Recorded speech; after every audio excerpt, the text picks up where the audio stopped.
Olá, meu nome é Marisa Veiga Capella e sou professora do Instituto de Química da Unesp de Araraquara, estado de São Paulo, Brasil. E agora eu vou apresentar o nosso trabalho.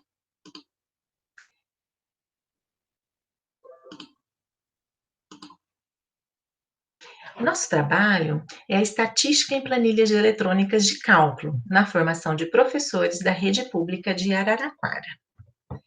No Brasil, o ensino de estatística está associado à formação do Instituto Brasileiro de Geografia e Estatística, criado no século XVII.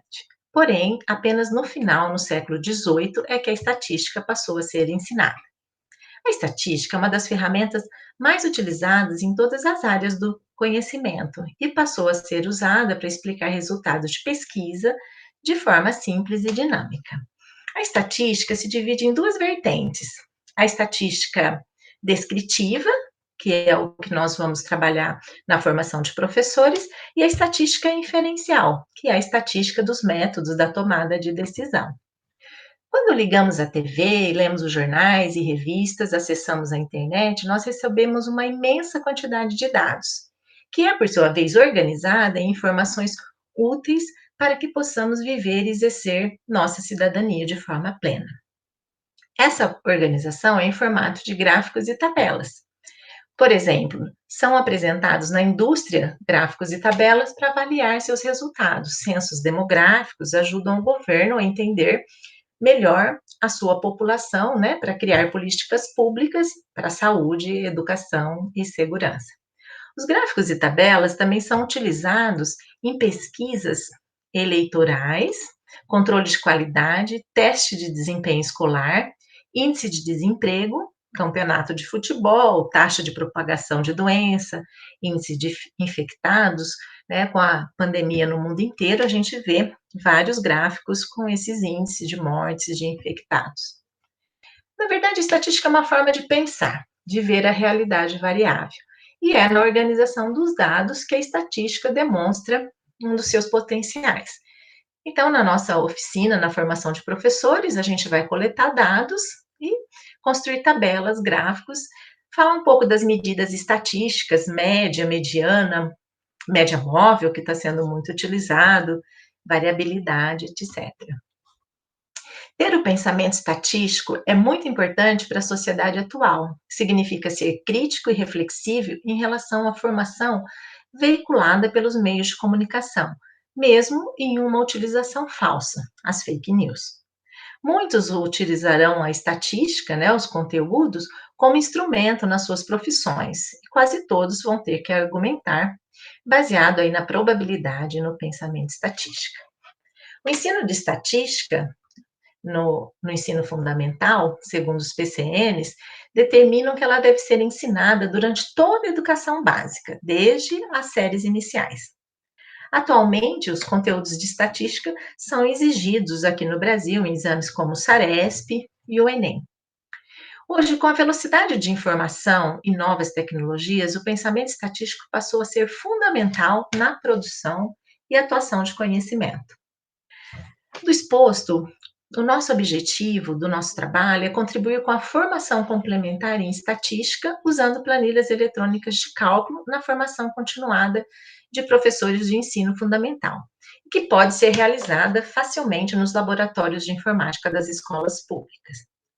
Para a oficina de probabilidade estatística, foram oferecidas 50 vagas para os professores de ensino fundamental das escolas públicas de Araraquara, né, uma turma de manhã e uma turma à tarde.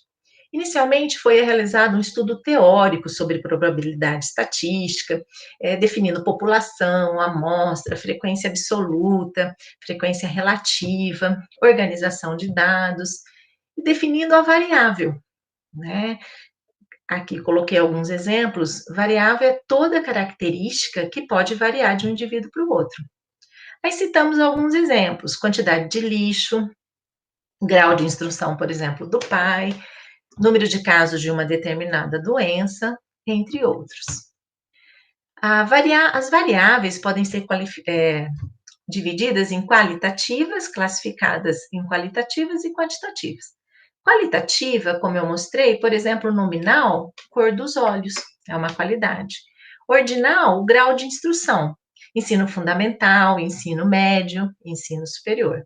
E as quantitativas, discretas, então são contagens, número de irmãos, né? Ninguém tem um irmão e meio, número de infectados. Já a variável contínua, ela pode assumir qualquer valor nos reais, como peso, altura, etc. Posteriormente, foram coletados dados dos professores de variáveis como, por exemplo, sexo, número de irmãos, cor preferida, numa planilha do Excel. Para os dados da variável sexo, gênero, foi elaborada uma tabela e um gráfico manuscrito, né, para os professores fazerem a frequência relativa. Depois utilizamos o Excel. Por que o Excel? Pela popularidade e facilidade de uso, é a ferramenta ideal para coletar, organizar e analisar dados em planilhas de cálculo. E também construir tabelas e escolher a melhor representação gráfica para cada caso. Poderia também utilizar o Calc da LibreOffice, que é um software livre. Após a coleta de dados, tabelas e gráficos foram implementados nas planilhas de Excel, né, sempre com a orientação estatística. Para a variável sexo e cor preferida, foram construídos gráficos de setor, né, popularmente conhecido como pizza. Para a variável número de irmãos, altura e peso, os gráficos construídos foram de colunas. Este trabalho ele faz parte de um projeto de extensão maior, né, aprovado pela ProEx. Essa oficina de probabilidade estatística ela foi realizada no Centro de Ciências de Araraquara, com professores do ensino fundamental da rede pública. Após a realização da oficina, os professores desenvolveram a mesma atividade com seus alunos no ensino fundamental. No início da oficina, observou-se que alguns professores tiveram pequenas dificuldades na utilização das planilhas de cálculo. Entretanto, muitos ficaram motivados com a utilização do Excel na construção de grafos e tabelas, e acredito que seus alunos ficarão empolgados com essa atividade. Aqui eu tenho os materiais que nós utilizamos, né? As planilhas já criadas aqui, implementadas no Excel, com as variáveis, sexo, número de irmãos, as tabelas para serem preenchidas. Aqui já as planilhas de cálculos, né? Construída aí com, por exemplo, uma das variáveis altura, as variáveis estão aqui embaixo, né?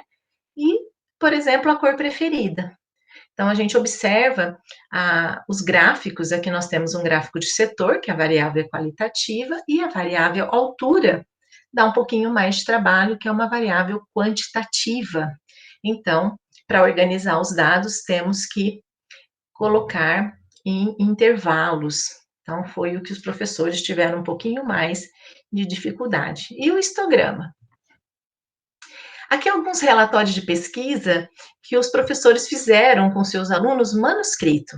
Infelizmente, quando eles começaram com o Excel, nós já tínhamos finalizado a disciplina, então não temos esse feedback com o Excel.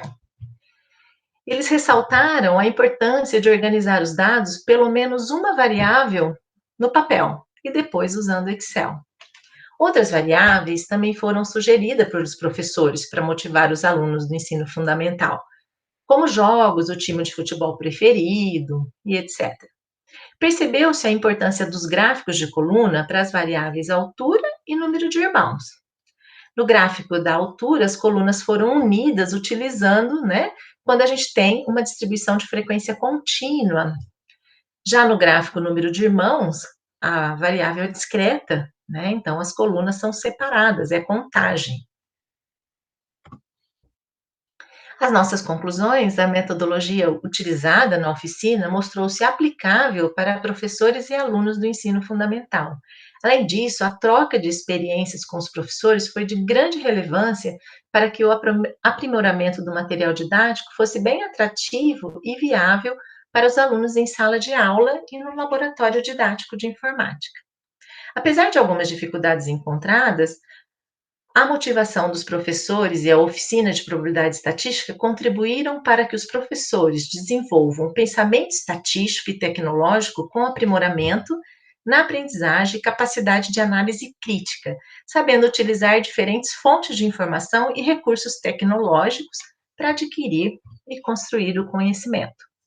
Essa metodologia para o ensino fundamental pode ser utilizada também no ensino médio e cabe ressaltar a importância da parceria Universidade e Secretaria de Educação na formação de continuada de professores da rede pública.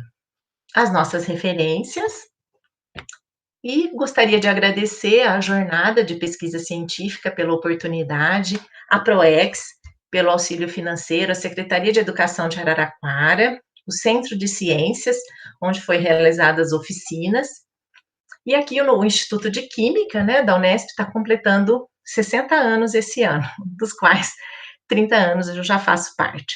E gostaria de deixar uma frase aí para vocês, né? A importância do letramento estatístico. No futuro, o pensamento estatístico será tão necessário para a cidadania, eficiente como saber ler e escrever.